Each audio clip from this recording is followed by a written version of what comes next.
Today I'm going to talk with you about distracted drivers and the things that distract them.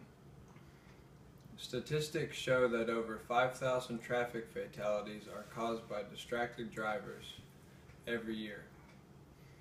Over 500,000 people are injured in traffic incidents involving distractions every year also.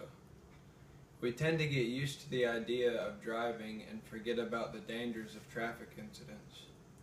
We tend to drive nonchalantly and allow things to distract us, like reading a map, changing songs on a CD player, eating lunch, or the most popular today, texting and driving.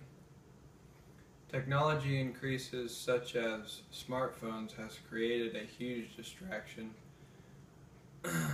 to drivers in recent years. And the highest fatality rates are drivers under the age of 20 years old, which means these are the least experienced drivers, but are also the ones most likely to become distracted by their cell phones.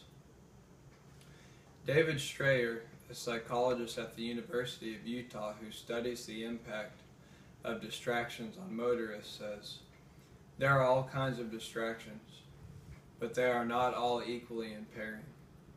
And he goes on to say that talking on a cell phone and getting into an interesting conversation distracts the brain, and it cannot process all details in the driving environment.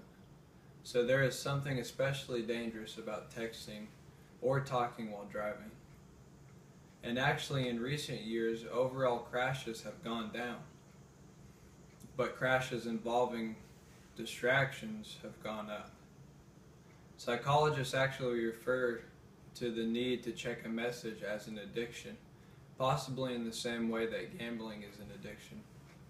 Ironically, studies using driving simulators show that drivers using cell phones are as impaired as someone with a blood alcohol level of 0.08, which is the level of legal intoxication. All of this also increases when dialing a number or texting on a cell phone. Texting and driving has been described as the perfect storm because it is not only takes your mind off driving, but takes your eyes off the road as well. And a study in 2009 by the Virginia Tech Transportation Institute concluded that texting drivers are 23 times more likely to be in an accident compared to non-distracted drivers.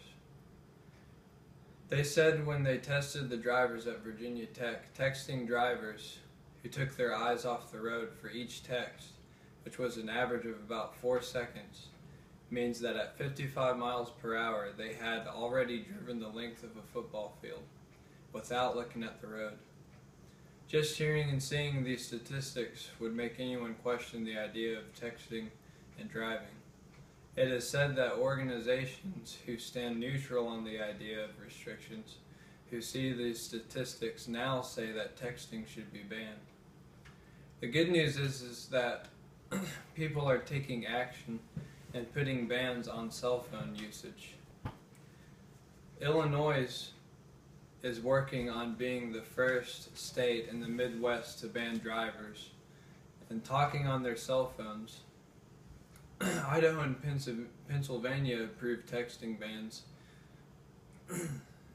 in 2012, and also several cities in Ohio. Altogether, there are 46 states that have banned texting while driving. My field of study in EMS professions is highly affected by traffic incidents and why and how traffic incidents happen. These statistics show that most of the incidents we will be responding to are because of drivers being distracted, and most of them today being distracted by cell phones. Thank you for listening, and I hope you were well informed.